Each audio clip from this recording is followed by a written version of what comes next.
Olá, amigos do estudo da mediunidade, tudo bem com vocês? Espero que sim. Hoje nós trataremos do Livro dos Médiuns, o capítulo 29, que fala sobre as reuniões e as sociedades espíritas. É um capítulo bem extenso. Eu recomendo a vocês, como sempre, que vocês façam o estudo do capítulo na sua totalidade antes de vir assistir a aula, porque nós aqui só trataremos os trechos mais relevantes e para que vocês não percam o contexto, então é importante que leiam antes, tá certo? Então vamos dar início. Tratando primeiramente dessas reuniões espíritas em geral, né, que são as reuniões que nós conhecemos hoje mais como reuniões mediúnicas. Então, vamos lá.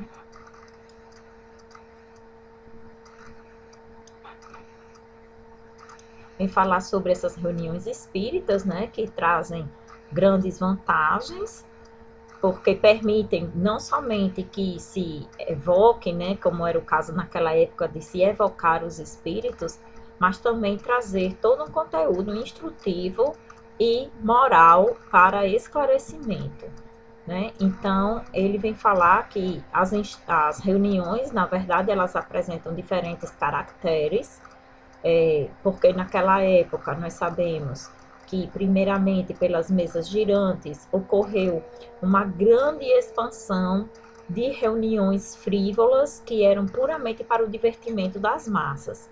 Então, por isso que Kardec vem trazer esta divisão, né, dessas reuniões, mas que nós sabemos que as que realmente devem ser utilizadas são as reuniões sérias, que nós falaremos sobre elas.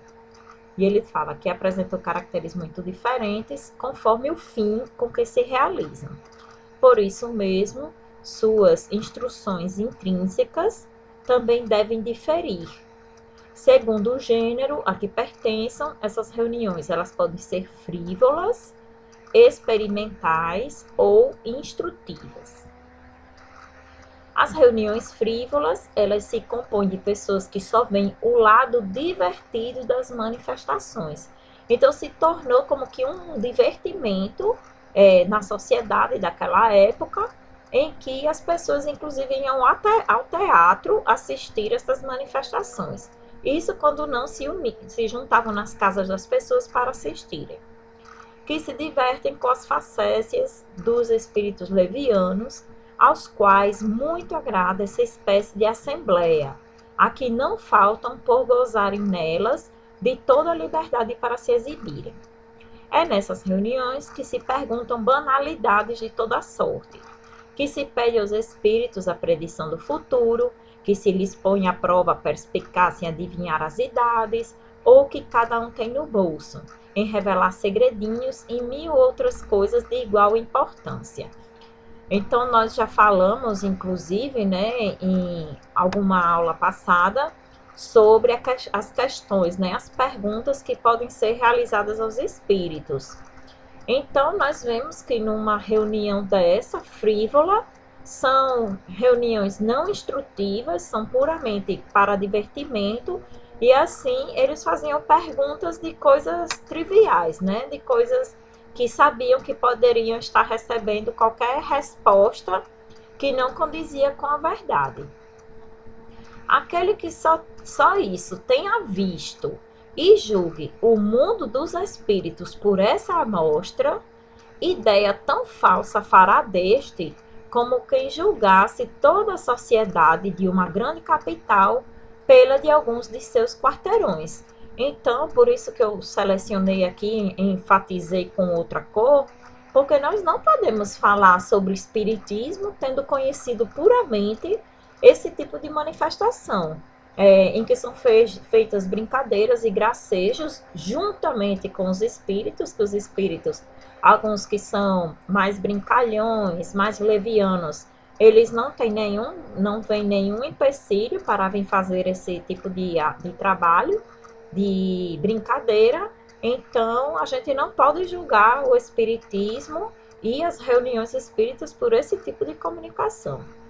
O simples bom senso diz que os espíritos elevados não comparecem às reuniões deste gênero, em que os espectadores não são mais sérios do que os atores. Então, obviamente, não são reuniões de instrução, de esclarecimento. Por outro lado, nós víamos, né, nesse meio, digamos assim, as reuniões experimentais, que elas poderiam ter um cunho de observação mais científica, né, quando assim se quisesse retirar alguma instrução, e ela vem fazer parte da produção das manifestações físicas. Por quê? Nós sabemos que essa parte da comunicação espírita, ela se iniciou pelas manifestações físicas. Então, a partir do momento que tinha o fenômeno das mesas girantes e que, apesar de serem algumas comunicações inteligentes, porque as mesas respondiam, né, a perguntas, foi assim que se detectou que era a presença dos espíritos que faziam com que as mesas respondessem, mas eram manifestações físicas. E para isso era utilizado, né, todo o método científico que Kardec utilizou para que pudesse se observar, né, e se tirar as conclusões. Então, as reuniões experimentais, elas têm essas manifestações físicas e para muitas pessoas são um espetáculo mais curioso do que instrutivo, porque quando as pessoas não entendiam a base do fenômeno, né, a explicação do porquê, né, era tido puramente como algo sobrenatural, então iam como se fosse para um espetáculo, né? Mas nós sabemos que Kardec, mesmo que fosse para se observar uma manifestação física, ele sempre fazia uma preparação dessas pessoas que iam assistir, para que não se transformasse também em um espetáculo como as reuniões frívolas, né? Então, primeiramente, ele instruía as pessoas sobre a ciência daquilo que estaria acontecendo.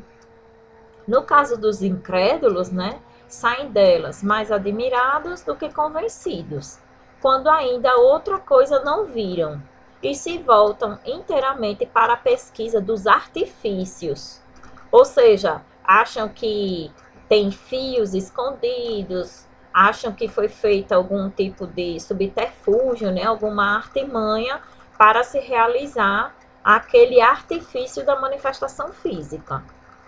Porquanto, nada percebendo de tudo aquilo, de boa mente imaginam a existência de subterfúgios. Já outro tanto, não se dá com que hão estudado, não se dão com que hão estudado. Esses compreendem de antemão a possibilidade dos fenômenos, e a observação dos fatos positivos lhes determina ou completa a convicção. Por quê? Eles estudaram antecipadamente e compreenderam como os fatos ocorrem. Então, para eles já é uma forma realmente de convicção. Se houver subterfúgios, eles se acharão, inclusive, em condições de descobri-los. Por isso, a importância, né, do esclarecimento antes dessas reuniões experimentais. Sustentamos, porém, que só por só não logram iniciar a quem quer que seja na ciência espírita essas manifestações, né?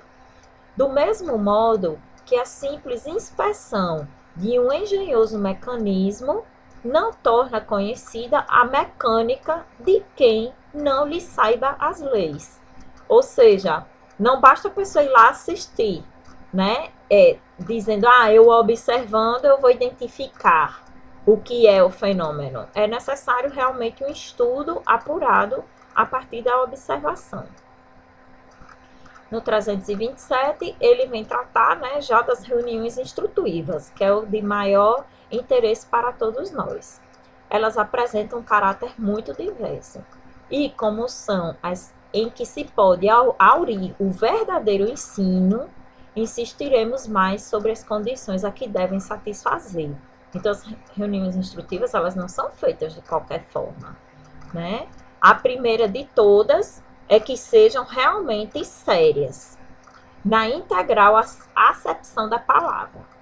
Importa se persuadam todos que os espíritos cujas manifestações se desejam são de natureza especialíssima, que não podendo o sublime aliar-se ao trivial, nem o bem ao mal, quem quiser obter boas coisas precisa dirigir-se a bons espíritos. Não basta, porém, que se evoquem bons espíritos. É preciso, como condição expressa, que os assistentes estejam em condições propícias para que eles assintam em vir. Eu coloquei aqui que, na verdade, é para enaltecer, tá? Gente, essa parte aqui é muito importante. Então, a reunião séria, não basta que a gente diga, vamos realizar uma reunião séria.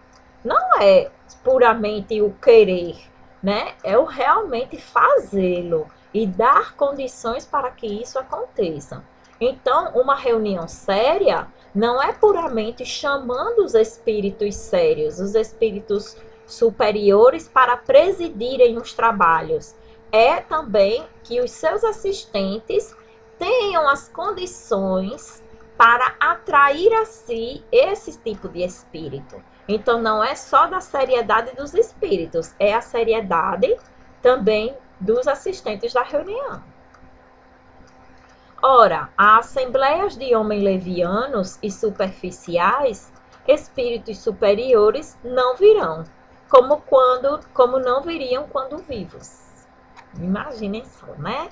Então, isso mostra que não é de qualquer forma. Eu vou falar algumas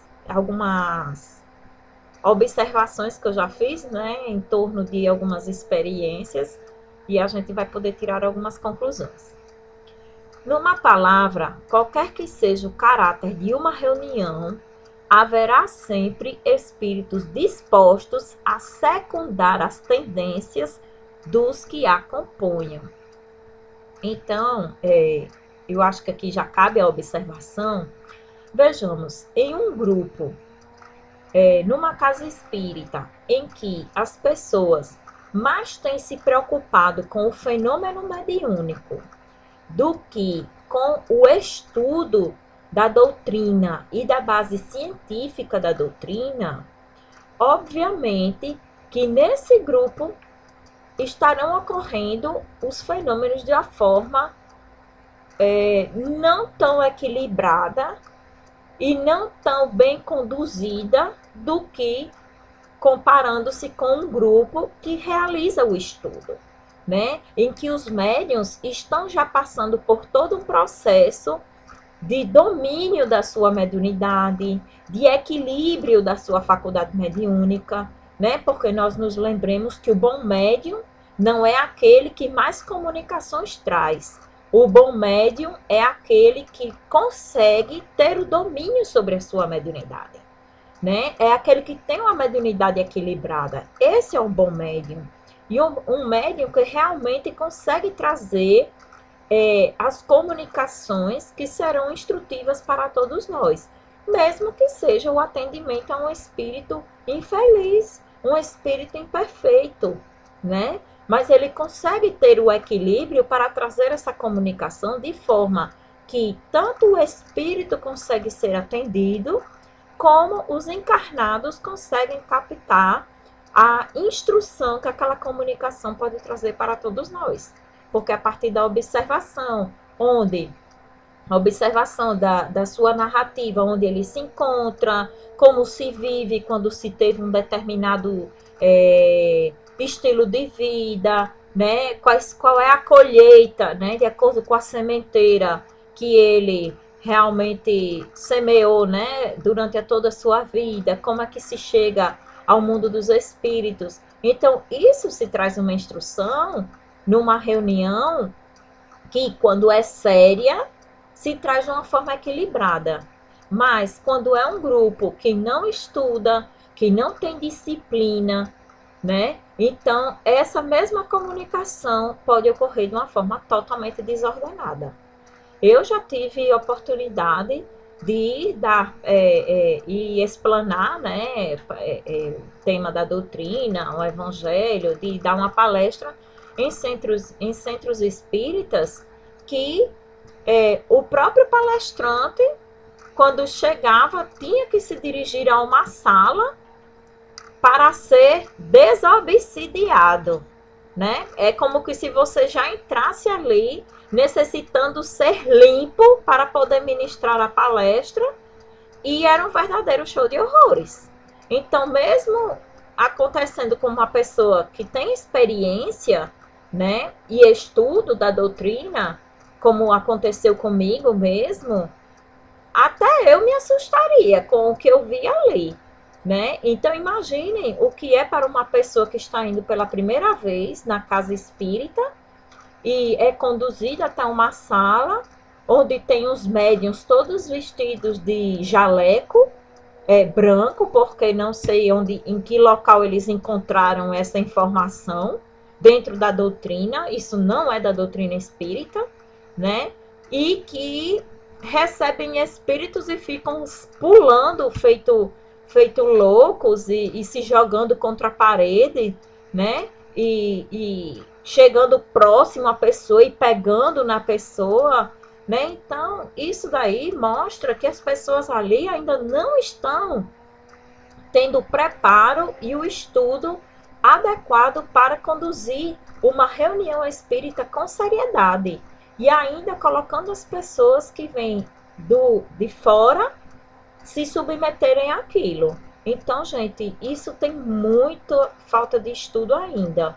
É necessário, inclusive, se priorizar o estudo do que está fazendo esse tipo de trabalho de atendimento dessa forma, né? Então, pensemos bem nisso, porque é muito sério e isso coloca, sim, quer queira, quer não, em jogo o nome da doutrina espírita, né, do espiritismo em si, porque ele está sendo contaminado por outras coisas que não são da doutrina, exatamente pela falta de estudo e de preparo. 328. A instrução espírita não abrange apenas o ensinamento moral que os espíritos dão, mas também o estudo dos fatos.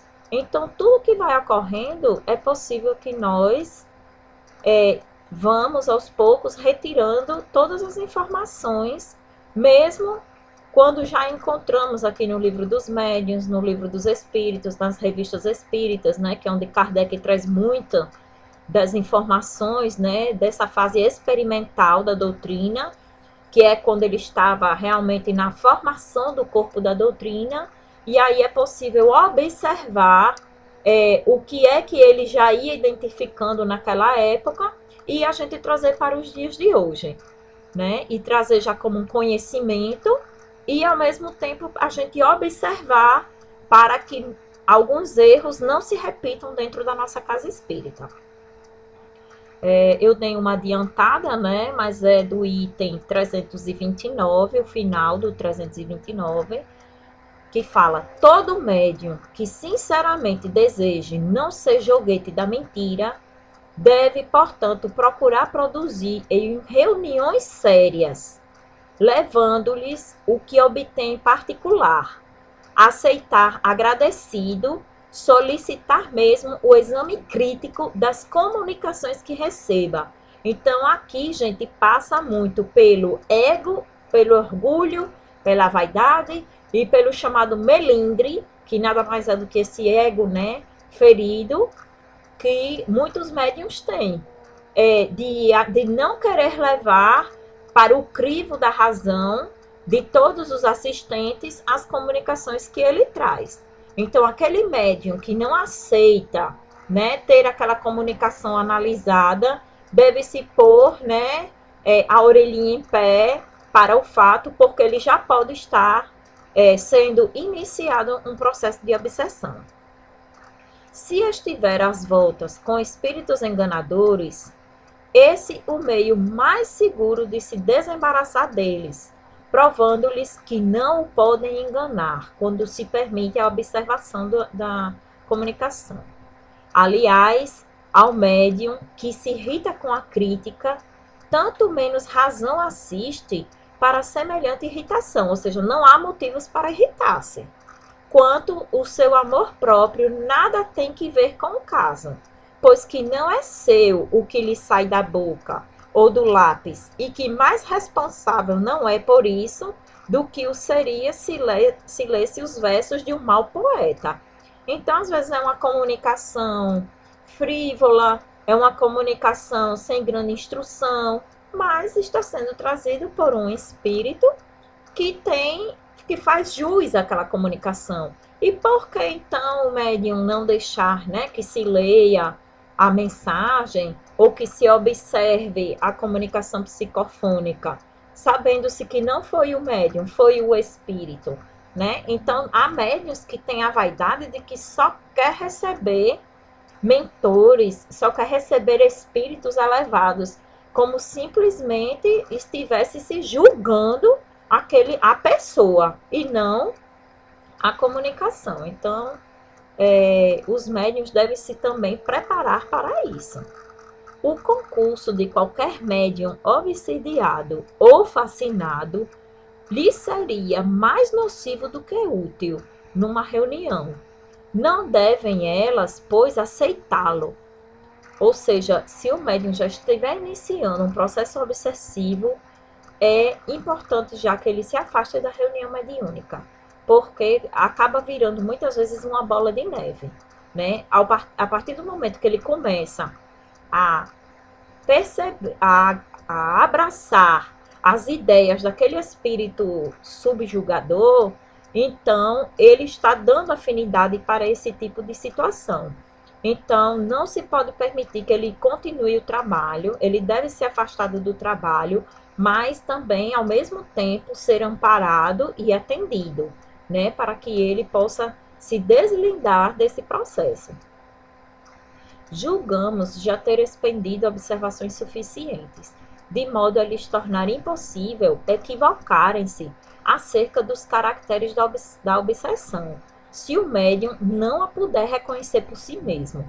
O médium nunca, eu digo assim que quase 99% dos casos, nunca admite que pode estar passando por um processo obsessivo, porque é um processo de fascinação, né? Então ele vai acreditando naquilo, porque muitas vezes são espíritos pseudo-sábios, né? Que vai fazendo com que o médium vá escrevendo mensagens fora da reunião mediúnica. Isso já aconteceu no nosso grupo, né? Da pessoa participava da reunião mediúnica, participava do estudo, tudo certinho, correto. E quando chegava em casa, totalmente fora de hora, totalmente fora de propósito, começou a receber comunicações, né? Então, isso já é necessário se atentar, né, para isso. Que espírito elevado é esse que está indo totalmente fora de oportunidade, de hora, de ocasião, de momento correto para levar mensagens, e mensagens que nada mais faziam do que inflar o ego do médium. De dizer ao médium de que ele deveria, inclusive, se afastar do estudo, porque ele já estava compreendendo tudo, de que ele tinha uma grande missão a cumprir, de que ele deveria ir abrir um centro espírita, né? De que ele deveria formar o seu próprio grupo. Então, a gente pensando por esse lado, nós imaginamos quantos centros espíritas já não podem ter sido abertos dessa forma, a partir de um processo de fascinação desses. E aí é que nós vemos tantas discrepâncias também entre as casas espíritas, não só por falta de estudo, mas principalmente por falta dessa compreensão e dessa observação. E aí vai angariando adeptos, né, que realmente vão também se afinando com a causa daquela forma e acredita que aquela é a forma certa a seguir, quando na verdade devia ter sido priorizado o estudo disciplinado. Um dos mais evidentes é da parte da parte do médium já fascinado, a pretensão de ter sempre razão contra toda a gente. Os médiuns obsidiados que se recusam a reconhecer que o são, se assemelham a esses doentes que se iludem sobre a própria enfermidade e se perdem por se não submeterem a um regime salutar. Então, é uma questão muito séria. 330. Sobre a influência do meio nas reuniões. Imagine-se que cada indivíduo está cercado de certo número de acólitos invisíveis, que se lhe identificam com o caráter, com os gostos e com os pendores. Assim sendo, todo aquele que entra numa reunião traz consigo espíritos que lhe são simpáticos. Então, simpáticos tanto para as suas virtudes como simpáticos para os seus defeitos. Conforme o número e a natureza deles, podem esses acólitos exercer sobre a assembleia e sobre as comunicações influência boa ou má. 331. Uma reunião é um ser coletivo, isso nós já estudamos e eu venho aqui ressaltar, cujas qualidades e propriedades são a resultante de seus membros e formam como que um feixe. Ora, este feixe tanto mais força terá, quanto mais homogêneo for.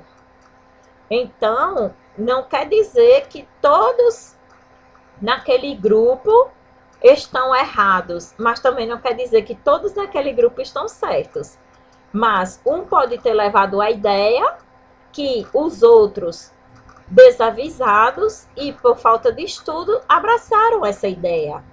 Então pode ter sido um espírito mistificador que fascinou uma primeira pessoa, a fez inclusive abrir um novo centro espírita, se afastar daquele grupo ao qual participava, abrir um novo centro espírita, e a pessoa consegue angariar adeptos para aquela nova causa, digamos assim, ao qual ele vem abraçar. E aí os trabalhos são feitos de forma que nada condizem com a doutrina espírita. E ainda chamam de centro espírita, de sociedade espírita, né? Aquele centro. Então, não, mas o mentor é fulano de tal. Ele disse que é fulano de tal. Quem passou pelo crivo de quem? Né? De que realmente é aquele espírito. Eu já tive a oportunidade de ver de casa espírita que foi fundada, estava totalmente no início, tinha pouquíssimos trabalhadores. Eu acho que a casa inteira não tinha 10 trabalhadores e que o mentor da casa tinha dito que era para ter reunião todo santo dia, que era para ter a reunião doutrinária, era para ter palestra todo santo dia. E eu pensei, meu Deus, que mentor severo, porque ele já começou como que praticamente impossibilitando o trabalho da casa. Imagine você, uma casa que está abrindo agora, tem pouquíssimos trabalhadores e você ainda conseguir fazer uma agenda de palestras diariamente. Se já é difícil você montar uma escala de palestras para uma vez na semana, avalie para todo santo dia. Então, gente, são coisas, isso aconteceu na mesma casa ao qual você vai dar palestra, você tem que entrar lá numa sala e eles vão lhe desobsidiar para você poder dar a palestra.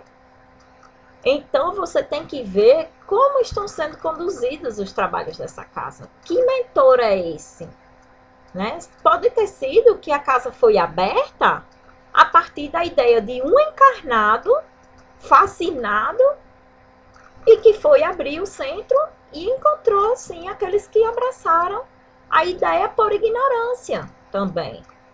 Então, é um caso realmente muito sério, que está se vendo muito e que é muito preocupante. Este feixe tanto mais força terá quanto mais homogêneo for. Se houver compreendido bem o que foi dito, que estava no número 282 lá atrás, sobre a maneira por que os espíritos são avisados do nosso chamado, facilmente se compreenderá o poder da associação dos pensamentos dos assistentes. Desde que o espírito é de certo modo atingido pelo pensamento, como nós somos pela voz, 20 pessoas, unindo-se com a mesma intenção, terão necessariamente mais força do que uma só. Mas, a fim de que todos esses pensamentos concorram para o mesmo fim, preciso é que vibrem em uníssono, que se confundam, por assim dizer, em um só, o que não pode dar-se sem a concentração. Então, a reunião mediúnica, ela nada mais é do que esse feixe de varas em que cada pessoa é de extrema importância que esteja ali, concentrada e vibrando em uníssono com todos os demais. Então, imaginem vocês, uma reunião que tem 20 pessoas ou mais, cada uma vibrando ou pensando numa coisa diferente. Se esses espíritos eles vão atendendo o chamado, né, através dessa vibração, pode-se ter o mais variado tipo de comunicação ali, e das mais diferentes formas, por causa exatamente de estar em desacordo em um grupo totalmente heterogêneo. Por isso que é tão importante que as pessoas estejam numa reunião íntima, com poucas pessoas, que sejam pessoas que têm afinidade entre si, que não estejam vibrando contra o outro, que tenham sentimento de inveja contra o outro, de ciúme, enfim, tudo que esteja realmente vibrando em prol do trabalho e do êxito desse trabalho. Dando continuidade ao item 331, já no finalzinho, onde diz: ora, os espíritos muito mais impressionáveis do que os humanos, muito mais fortemente do que estes, sofrem, sem dúvida, a influência do meio.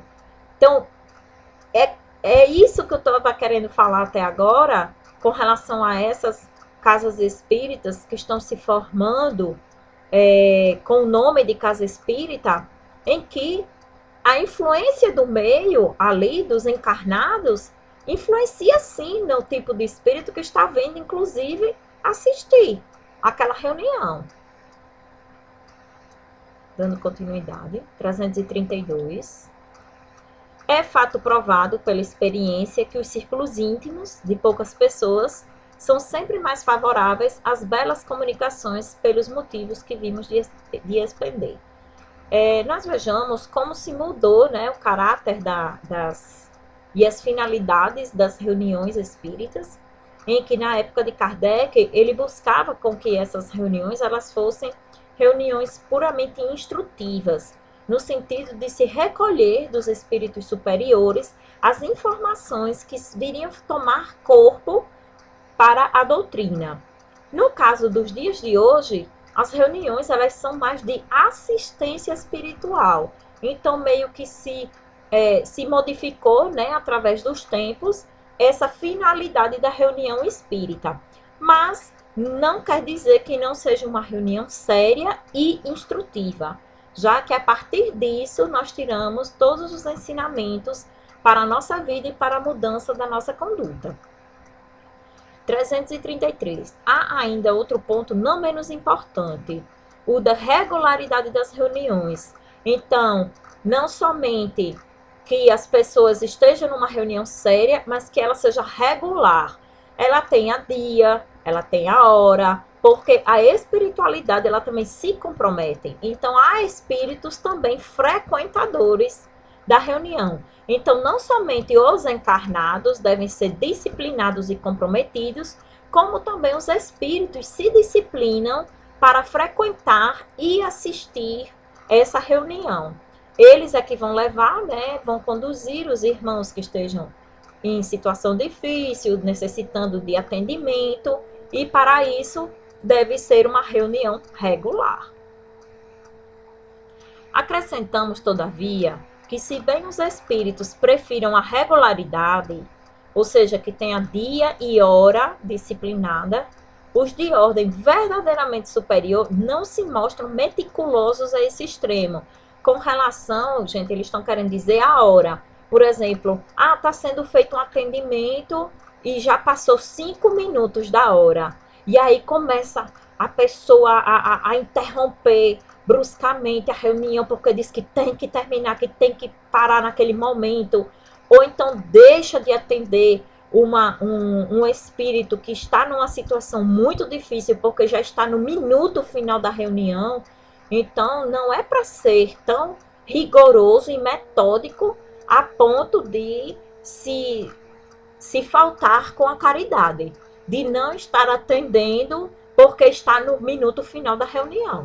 Então, ele está querendo dizer aqui que os espíritos verdadeiramente superiores, eles não são metódicos e rigorosos a esse extremo. A exigência da pontualidade rigorosa é sinal de inferioridade, até porque muitas vezes está se faltando com a caridade, como eu falei, como tudo que seja pueril. Mesmo fora das horas predeterminadas, podem eles, sem dúvida, comparecer e se apresentar de boa vontade se é útil o fim objetivado. Então, naquela reunião que passou 5 minutos e está se fazendo um atendimento ou tem um atendimento importante a ser feito, não quer dizer que os espíritos, os assistentes, os benfeitores que estão ali, já pegaram e foram embora porque passou da hora, 5 minutos. Então, não é bem assim. Eles não têm essa inferioridade e essa meticulosidade. É muito importante essa questão.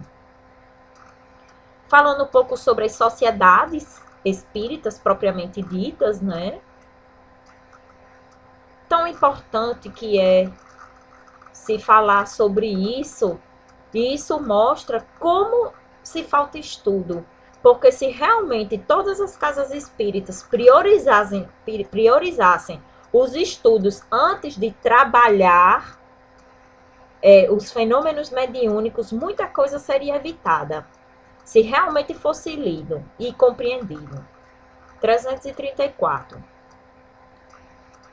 Onde quer que eles se encontrem, onde quer que se encontrem, né, essas pessoas que formam as sociedades espíritas, confiança mútua os atrai uns para os outros, e a recíproca benevolência que entre todos reina exclui o constrangimento e o vexame que nascem da suscetibilidade, do orgulho, que se irrita a menor contradição, do egoísmo que tudo reclama para a pessoa em quem domina. Falando sobre exatamente as pessoas que começam a se contradizer dentro da casa espírita e depois se afastam e vão fundar uma casa espírita para elas, de acordo com o pensamento delas.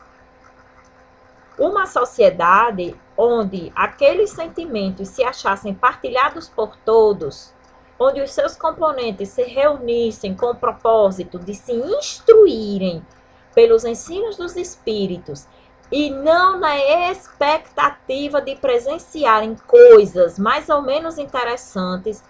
Gente, esta é a passagem mais importante de todo este capítulo. Vocês joguem purpurina, acendam as luzes, coloquem um marca-páginas nessa página, porque ela é muito importante. Onde os seus componentes se reunissem com esse propósito de se instruírem e não na expectativa de presenciarem coisas mais ou menos interessantes, ou para fazer cada um o que a sua opinião prevaleça, seria não só viável, mas também indissolúvel, se todas as sociedades espíritas fossem assim formadas. Já pensou? Seria a perfeição da doutrina espírita. A dificuldade ainda grande de reunir crescido número de elementos homogêneos deste ponto de vista nos leva a dizer que, olha só, ele está falando naquela época em que a doutrina estava se iniciando e as pessoas tinham a preocupação em, antes de formar as sociedades espíritas, em estudar. Já tinha essa dificuldade, imagine nos dias de hoje, que como a mensagem de Jesus foi esquecida, pronto, não podemos dizer que também foi esquecida aqui. A dificuldade ainda grande em reunir crescido número de elementos homogêneos deste ponto de vista nos leva a dizer que, no interesse dos estudos e por bem da causa mesma, as reuniões espíritas devem tender antes a multiplicação de pequenos grupos, do que a constituição de grandes aglomerações. Esses grupos, correspondendo-se entre si, os pequenos grupos, visitando-se, permutando observações, podem desde já formar o núcleo da grande família espírita, que um dia consorciará todas as opiniões e unirá os homens por um único sentimento, o da fraternidade, trazendo o cunho da caridade cristã. Então, se aquelas casas que realmente têm o estudo, que já procuram, né, essa seriedade, essa disciplina, e já estão bem unidos e trabalham de forma séria, como é importante que vá fazer um intercâmbio com outros centros, para que também possa ajudar esses que estão mais inexperientes, mais desavisados, digamos assim, e que fundaram as suas sociedades espíritas sem tanto critério. 335.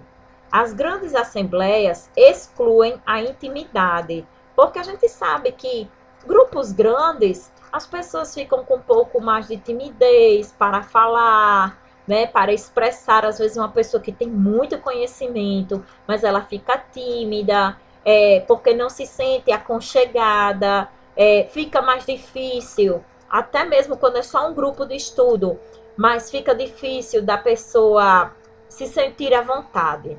Não é bem assim que a gente vê na prática? Pela variedade dos elementos de que se compõe. Exigem sedes especiais, recursos pecuniários e um aparelho administrativo desnecessário nos pequenos grupos. É porque quando são grandes centros, acaba que as pessoas, os trabalhadores, se ocupam tanto em atividades administrativas do que em conduzir propriamente os trabalhos importantes da casa. Então, é algo a se analisar. Até que ponto é bom crescer o centro, né? Então, se pensar sobre isso.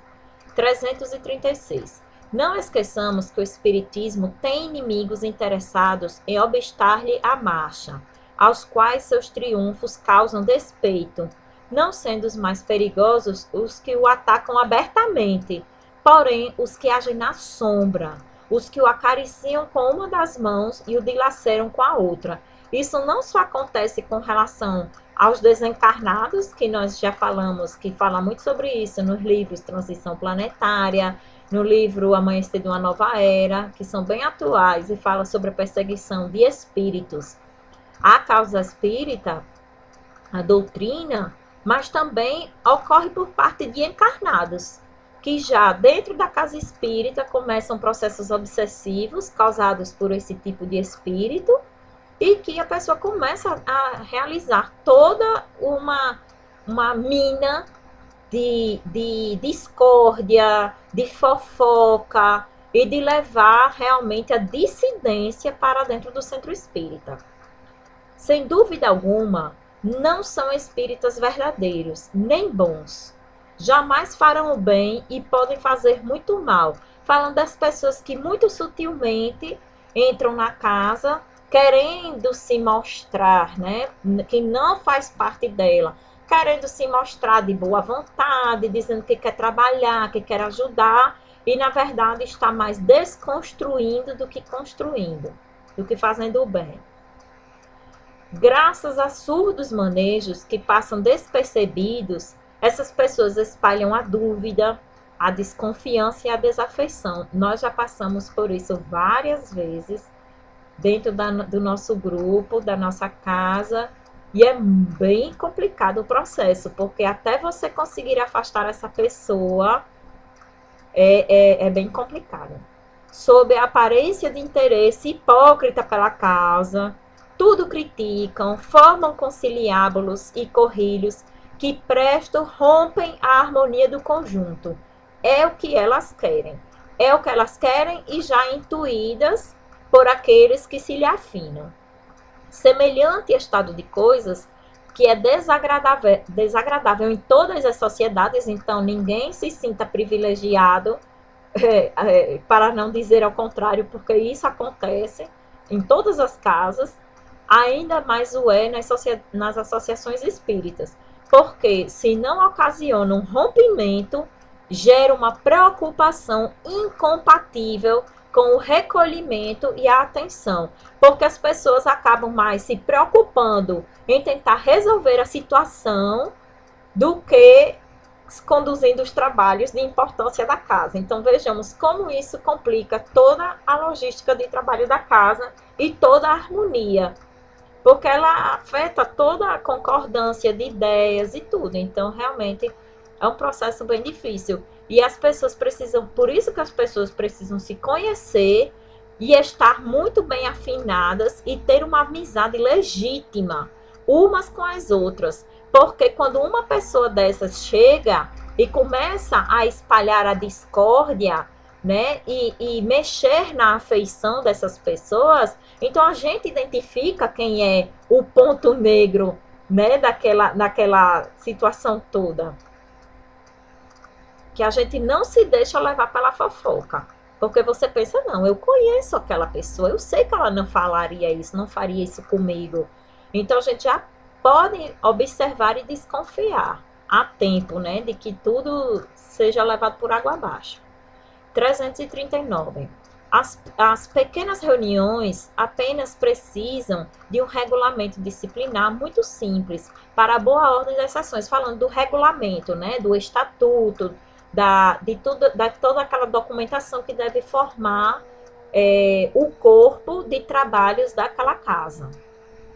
As sociedades regularmente constituídas exigem organização mais completa. A melhor será que tenha menos complicada a entrosagem. Então, deve-se fazer como corpo daquele estatuto e daquele regulamento atividades realmente que a casa tem condições de realizar. E não simplesmente copiar o de outra casa, de outra sociedade que tem outra estrutura, outro aparato administrativo para funcionamento, se a nossa não tem condições. Então, é levar de acordo com o que é possível fazer. 340. Contra um outro escolho, tem que lutar as sociedades, sejam pequenas ou grandes, e todas as reuniões, qualquer que seja a importância de que se revistam, que são os ocasionadores de perturbações, não se encontram somente no meio delas, mas também no mundo invisível, né? Eu já falei sobre isso aqui. Assim como há espíritos protetores das associações, das cidades e dos povos, espíritos malfeitores se ligam aos grupos, do mesmo modo que aos indivíduos. Ligam-se primeiramente aos mais fracos, aos mais acessíveis, procurando fazê-los seus instrumentos e gradativamente vão envolvendo os conjuntos. Por isso que tanto mais prazer maligno experimentam, quanto maior é o número dos que lhe caem sob o jugo. Olha aí, é algo muito real e acontece muito. Todas as vezes, pois, que num grupo um dos seus componentes cai na armadilha, cumpre-se proclame que há no campo um inimigo, um lobo no redil, e que todos se ponham em guarda, visto ser mais que provável a multiplicação de suas tentativas. Gente, essa parte também, joguem purpurina aí. Se enérgica resistência o não levar ao desânimo, a obsessão se tornará mal contagioso, que se manifestará nos médiuns pela perturbação da mediunidade e nos outros pela hostilidade dos sentimentos, pela perversão do senso moral e pela turbação da harmonia. Olha aqui, quando um simples membro é atingido, como pode levar todo o grupo, se generalizar, se não se pôr em guarda desde o início para eliminar o mal pela raiz. Como a caridade é o mais forte antídoto desse veneno, o sentimento da caridade é o que eles mais procuram abalar.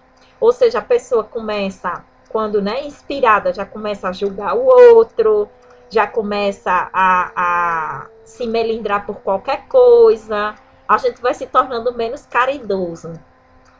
Não se deve, portanto, esperar que o mal se haja tornado incurável para remediá-lo. Não se deve sequer esperar que os primeiros sintomas se manifestem. O de que se deve cuidar, acima de tudo, é de preveni-lo. Então, antes de querer remediar, é prevenir. Para isso, dois meios há eficazes se forem bem aplicados. Prestem bem atenção. A prece feita do coração, ou seja, realmente houver uma vibração em uníssono e elevada, e o estudo atento dos menores sinais que revelem a presença de espíritos mistificadores. Então, não se pode simplesmente fazer vista grossa, porque é algo que pode se iniciar de uma forma muito sutil e depois tomar uma grande proporção. O primeiro atrai os bons espíritos, a prece, que só assistem zelosamente os que os secundam, mediante a confiança em Deus. E o outro, que é o estudo, prova aos maus que estão lidando com pessoas bastante clarividentes e bastante sensatas, para se não deixarem ludibriar. Como é que se adquire isto? Através do estudo sério, disciplinado e regular. Por isso que a gente nunca deve se cansar do estudo, porque quando a gente acha que tudo sabe, aí é onde ocorre o processo de fascinação. Se um dos membros do grupo for presa da obsessão, todos os esforços devem tender, desde os primeiros indícios, a lhe abrir os olhos, a fim de que o mal não se agrave, de modo a lhe levar à convicção de que se enganou e de lhe despertar o desejo de secundar os que procuram libertá-lo. Então, no lugar dele ficar contra, que ele possa ser a favor de se instruir, se esclarecer, de ter a humildade. Quando se tem humildade, se permite. Agora, esses espíritos, eles sabem qual é o ponto fraco de cada um. Se é alguém que tem o ego muito facilmente inflado, se é alguém orgulhoso, vaidoso, eles vão em cima dessa pessoa, exatamente no seu ego e na sua vaidade. Então, às vezes, pegam aquele que é mais instruído do grupo e dizem: olhe, você já sabe de tudo, você não precisa mais nem ir para o centro espírita, você pode, inclusive, fazer tudo de casa. Você pode estudar em casa, você pode fazer reunião mediúnica em casa, você pode fazer tudo em casa e formar o seu próprio grupo. Então, muitas vezes a obsessão se inicia com o que parece ser uma grande ideia e que esse médium inflado já, né, em seu ego, permite com que tudo isso ocorra. E é muito perigoso. Lá mais à frente ele vai falar sobre assuntos de estudo. Como vocês viram, já passei bastantes partes, né? Bastantes trechos, então é bom vocês lerem realmente o capítulo. 344. Se a evocação dos homens ilustres, dos espíritos superiores, é eminentemente proveitosa pelos ensinamentos que eles nos dão, falando das evocações, né? Que não é mais feito, mas que esses espíritos superiores não deixam de nos assistir e de estar presidindo esses trabalhos. A dos espíritos vulgares também não é menos importante, né? Essa evocação, como ele diz, que na realidade é o atendimento. Apesar deles serem incapazes de resolverem questões de grande alcance, isso quando são reuniões de estudo, de observação.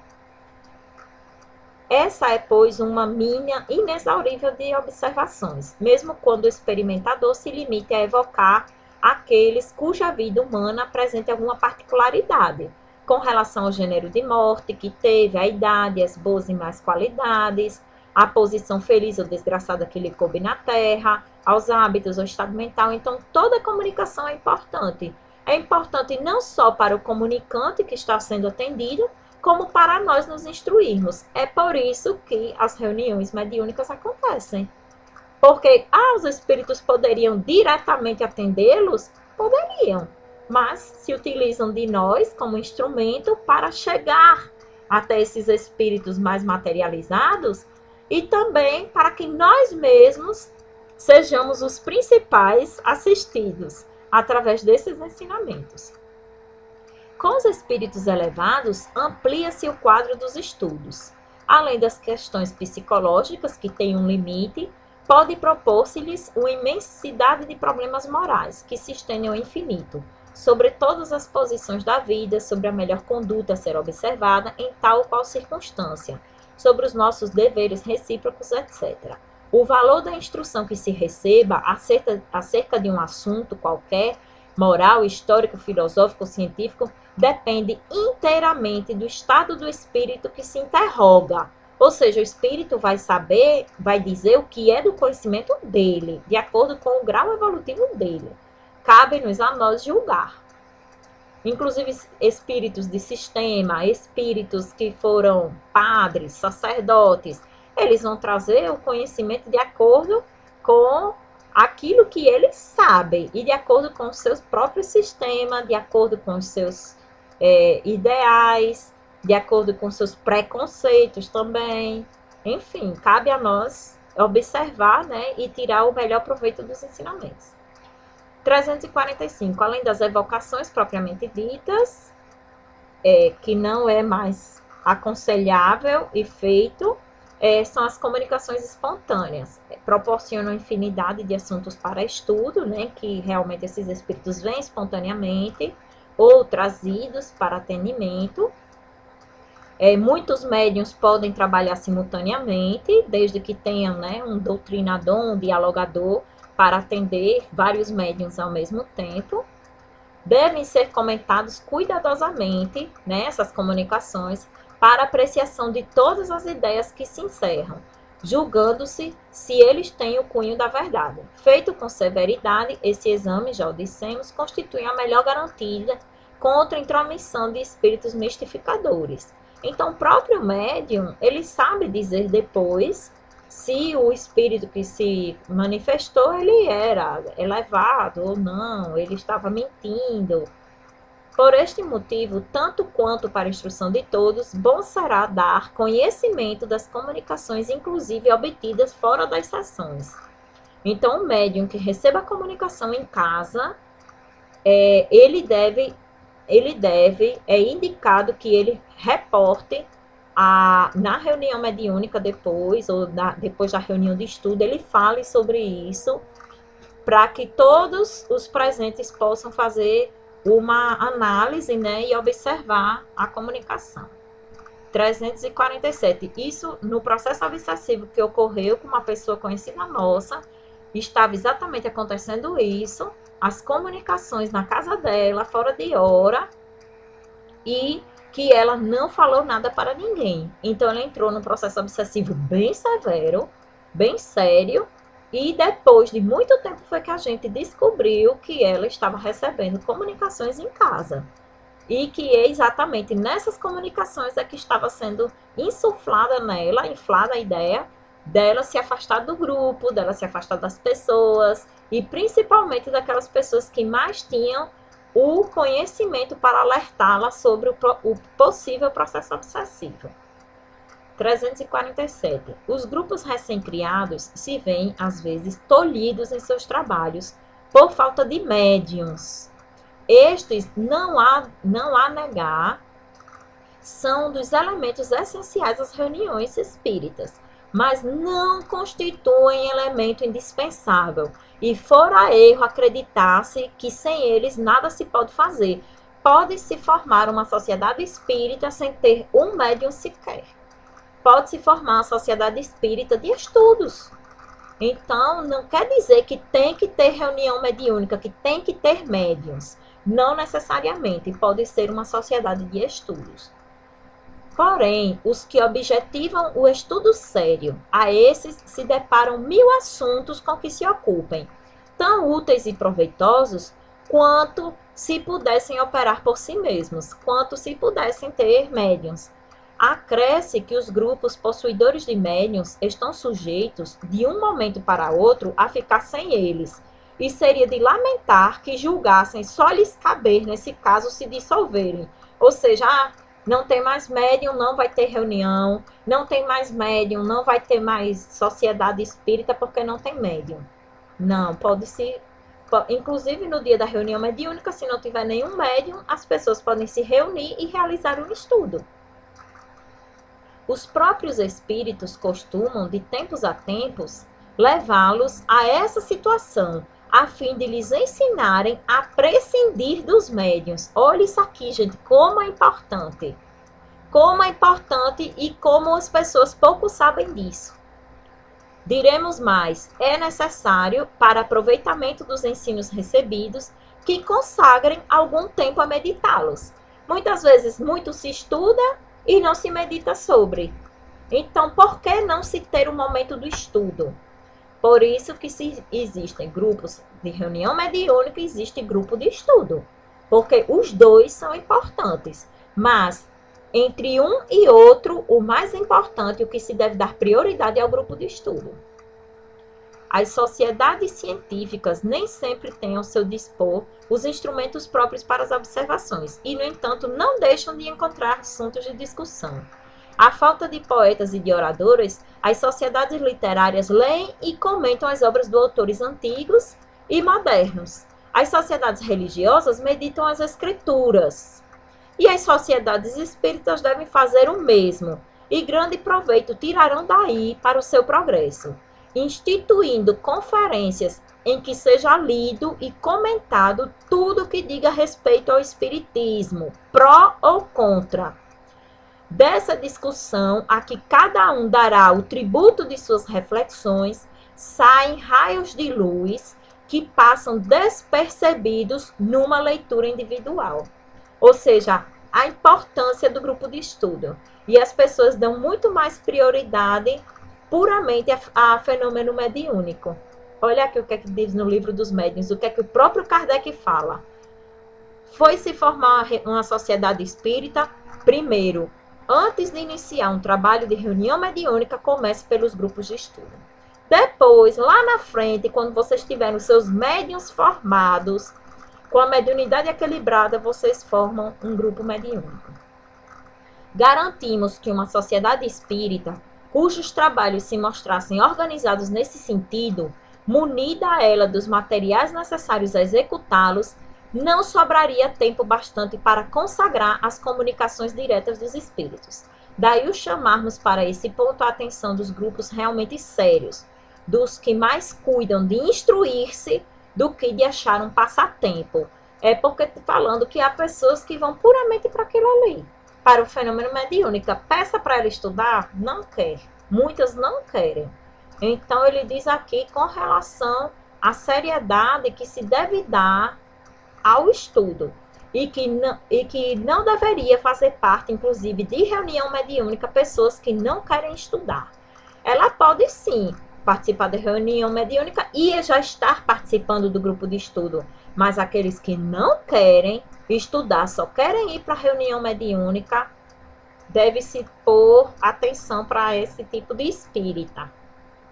Fala um pouco sobre a rivalidade entre as sociedades, né, que é uma rivalidade que não deve existir, onde deve sempre se prezar, acima de tudo, pelo lema amor e caridade, que é o que deve ser munido. O verdadeiro espírito, ele deve ser conduzido por esse sentimento, né? Então, os espíritos superiores é a isso que vão atender. Os espíritos presunçosos, eles tentam impor seus sistemas e muitas vezes impraticáveis, à sombra de nomes veneráveis com que se adornam. Eu falei logo no início sobre centros espíritas, que eu já tive a oportunidade de ir, e que se adornando, né, o mentor da casa, que pediu para que tenha palestra todo santo dia dentro da casa, uma casa recém-fundada, que mal possuía trabalhadores. Então, a gente deve se pôr em atenção a isso. O bom senso acaba sempre por fazer justiça a essas utopias, mas, enquanto isso não se dá, podem elas semear a dúvida e, inclusive, a incerteza entre os adeptos. Isso acaba até desanimando, né, os trabalhadores e o trabalho, porque as pessoas acabam achando que nunca conseguem atender às expectativas daquele mentor. Para o objetivo providencial, portanto, é que deve entender todas as sociedades espíritas sérias, grupando todos os que se acham animados dos mesmos sentimentos. Então, haverá união entre eles, simpatia, fraternidade, em vez de vão e pueril antagonismo, que é nascido do amor próprio, mais de palavras do que de fatos.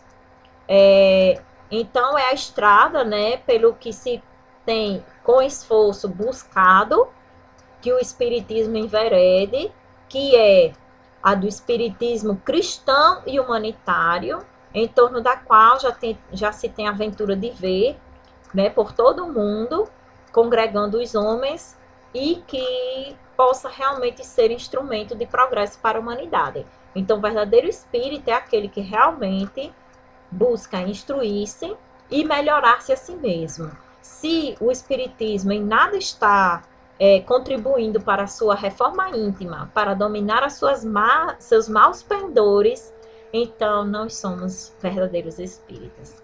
Meus amigos, espero que realmente era um capítulo muito extenso. Sei que ficou um pouco longa a aula, mas espero que possamos tirar as melhores reflexões dela e o aprendizado cada vez mais consolidado para colocá-lo em prática, não somente no nosso trabalho espírita, mas para a nossa vida. Então, beijo no coração de todos e me coloco à disposição para as discussões, os debates e tirar as dúvidas, tá bom? Um super abraço e até a próxima. Tchau, tchau, gente.